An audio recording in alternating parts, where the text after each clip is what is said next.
Boa tarde a todos. Essa é a terceira aula minha do professor Oscar. Como eu estou colocando numa plataforma pública, meus alunos já me conhecem, sabem quem eu sou, onde eu me formei, etc. Mas como está numa plataforma pública, acho que eu tenho a obrigação de me apresentar. Meu nome é Oscar, eu sou professor de História, sou formado em História pela Universidade de São Paulo, sou pedagogo, sou licenciado e bacharel em História, ok? A intenção aqui é democratizar o conhecimento, levar o máximo de pessoas possíveis, principalmente alunos que estão no ensino médio, que estão prestes a prestar o vestibular e principalmente o Enem, Exame Nacional do Ensino Médio. Então, as aulas é uma forma de turbinar esses alunos no intensivão, em história basicamente, tá bom? Embora minha aula, quando chegarmos em história moderna, história contemporânea, a gente faça reflexões sociológicas e filosóficas também. Mas basicamente é história na veia, né, pessoal? Vamos lá, o que a gente vai estudar hoje? A gente vai estudar a Grécia Antiga. Antes de começar a falar sobre a Grécia, a gente tem que se referir a ela como uma civilização ou mundo grego. Ela está bem distante do que é a formação política, hoje geopolítica, da nossa sociedade. Então, ela era formada por cidades-estados, nós vamos chegar lá. E, no decorrer das aulas, provavelmente serão 2 ou 3 aulas sobre Grécia, a gente vai discutir esse conceito de cidade-estado, tá bom? Cabe ressaltar que não há, basicamente, as provas, as avaliações,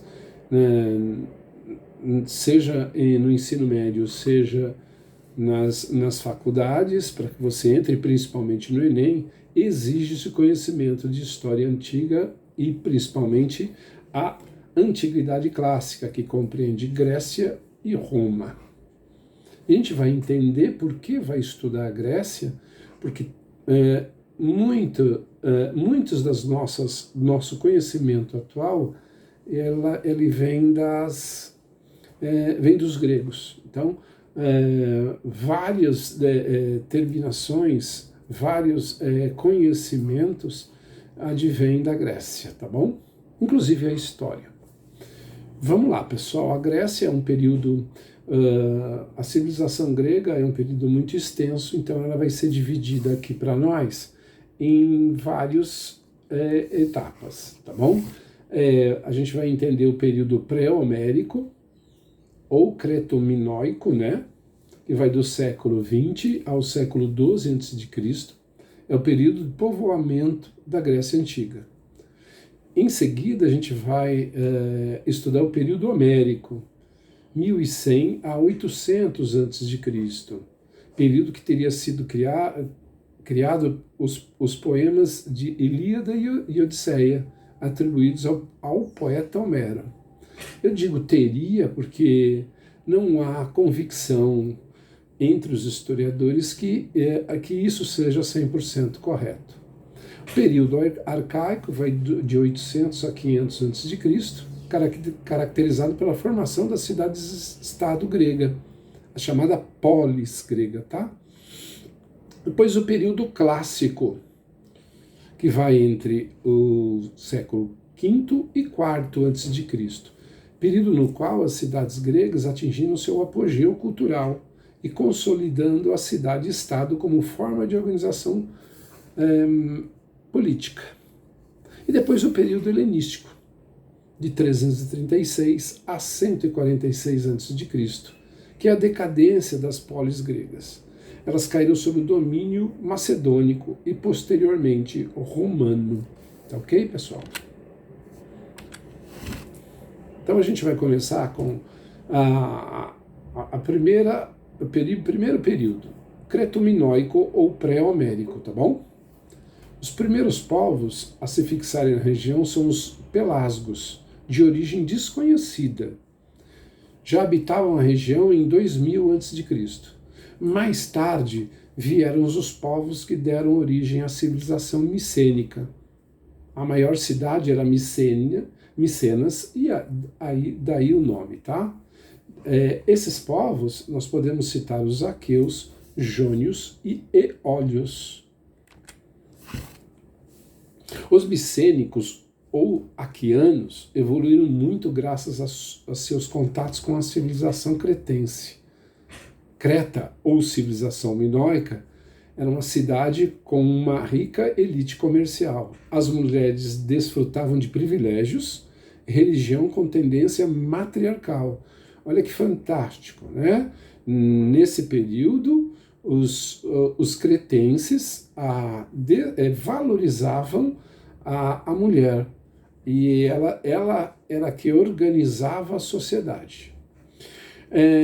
No século XIV a.C., Creta foi invadida pelos aqueus, que assimilaram grande parte da sua cultura. Civilização, então, se torna creto-micênica ou creto-minoica. Esse povo controlou o Mediterrâneo Oriental. Dentro do período homérico, é dado a Homero que passa a ser o contador da história da Grécia. Não se sabe se essas histórias são fictícias ou se ela é um misto de ficção e realidade. De qualquer forma, existem várias passagens que se tornaram famosas, até filmes de Hollywood foram feitos sobre eles. Por exemplo, a Guerra de Troia, que possivelmente tenha ocorrido entre 1300 a.C. e 1200 a.C. Os gregos enfrentaram a cidade de Troia, que controlava o Estreito de Bósforo. Esse estreito era o ponto de partida para alcançar as terras férteis e ricas do Mar Negro. Narrada pelo poeta Homero na clássica obra A Ilíada e a Odisseia. Sempre vale a pena ler esse clássico. Talvez seja a obra do Ocidente mais antiga sobre um povo. Então, é fundamental a gente entender essas origens para entender como a sociedade grega se organizava. Após a destruição de Troia, chegam os dórios entre 1200 e 1100 a.C. Os dórios eram nômades guerreiros e já conheciam o ferro, portanto eles estavam inseridos na idade dos metais, que eu mencionei nas aulas anteriores sobre a pré-história. Esses dórios eram um povo extremamente guerreiro. Eles destruíram todas as cidades do centro-norte. Houve a dispersão da população, conhecida como a primeira diáspora grega. Vamos deixar bem claro isso. Isso é muito importante nessa fase.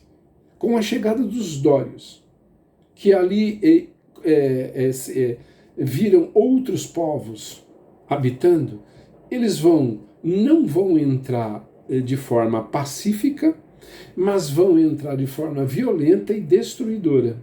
Os povos que estavam ali vão se dispersar, daí a palavra diáspora, a separação.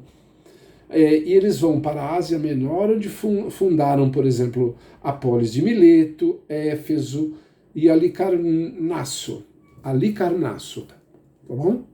Esse é o fim do período pré-homérico, que nós temos pouquíssimas fontes, principalmente nos 2 livros de Homero. Vamos deixar bem claro aqui que esses dórios vão dar origem a Esparta, uma grande polis que vai, no período clássico, entrar em choque, às vezes se aliar com Atenas, as 2 maiores polis gregas que existiram.